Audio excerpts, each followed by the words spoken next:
Hello and welcome to a very special video, everybody. Today we're going to talk about the force organization chart, or the lack of it. For about as long as I could recall when it came to Warhammer 40k, when I thought of the game, I always thought about the force organization chart first. It was effectively around since 3rd edition till sometime after 8th edition. Not that I can say exactly when it met its demise, because I don't care about new 40k in pretty much anyway, but I do think that something was lost when we abandoned it for newer players and newer editions. From my personal experience, the chart has always been something that I thought was good for new and old players. It gave you kind of a guide rails for new people who were joining the game and didn't quite understand how force was made, and it gave restrictions for older players that they had to work within and get a little creative to find some fun in there. Of course, it never completely got rid of the let's say cheese, but I think, when you're dealing with the 6th Chaos God, clearly the god of cheese, you can take the battles that you can and you just kind of concede the rest. But for me, I always thought it was a very good teaching tool for newer players, and of course those who, don't always know exactly what to do. Give them a little bit of that basic ground. In my old Tyranids Codex, they had a lovely little page towards the back of it called Collecting a Tyranid Swarm. Now, it showed off 2 forces, with the force organization chart being on it as well, and being used as a demonstration, which with one that was a more well-rounded force, and the other was a more specialized, both being within the restrictions of that particular force organization, which is fantastic because it showed people that, hey, even though it had the same kind of units, you could change things up to get different styles of play and all of that jazz, which is fantastic for getting people to think in a creative manner. And I do believe that restrictions can improve creative thinking and is just a general positive on the game. We've all seen just how much the Space Marine line has been bloated since Primaris, and it at least tried to prevent Games Workshop from going completely mad, but, that's neither here nor there.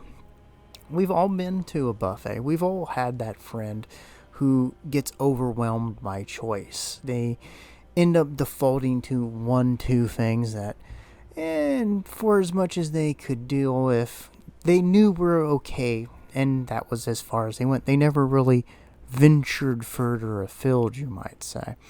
And that's why I think the force organization chart was good.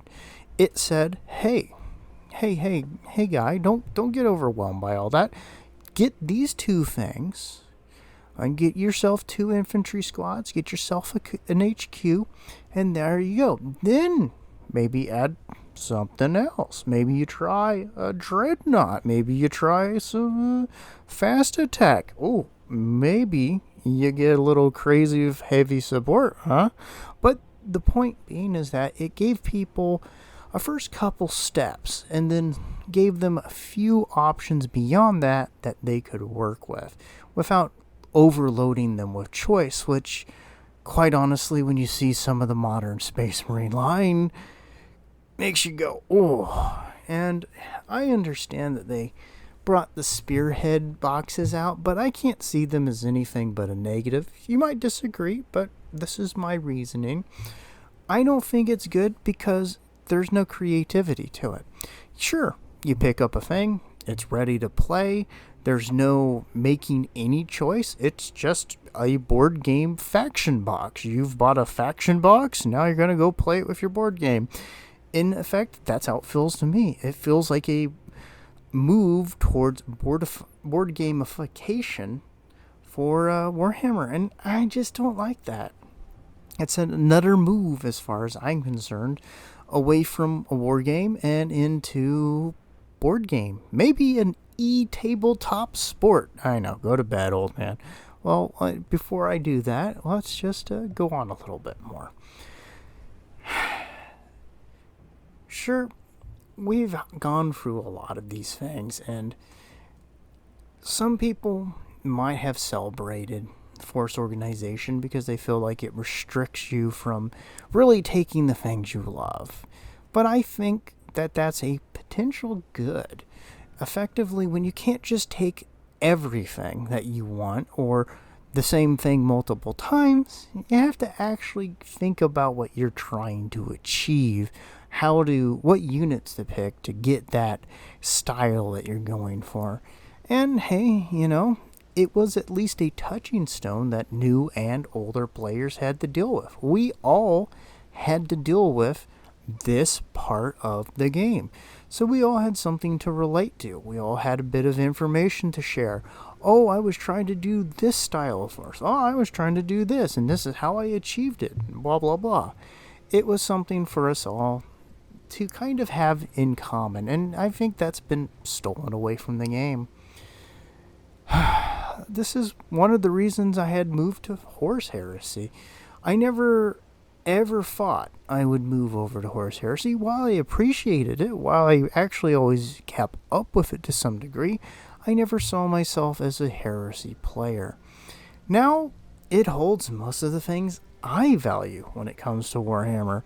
It has force organization, has lots of choices that I can make, and things I have to work within. There's a ton of crazy things you can do, and it feels really, really rewarding. And it's not a bunch of silly Primaris Stormtrooper guys moving around doing nonsense. But hey, that's a personal part there. Just a joke. Relax. But a lot of the things that Horse Heresy, for me, does seem like things that 40K just wants to shed. And I think that's a shame. That's a loss for everybody. And beyond the stupid retcons and the quite well-founded worries that Games Workshop will muck up Horus Heresy, one of the last stepping stones I have within this hobby, it's probably the last bastion many of us hold. So, do you feel the same? Do you long for the Force Organization charts to be brought back and bless us once more with their presence? Or do you disagree with my thoughts on them, perhaps thinking that the general lack of restrictions is good? Tell me your thoughts. After all, the real reason I do most of these videos is to generally chat with you. So, thank you for watching and have a wonderful day. Bye-bye.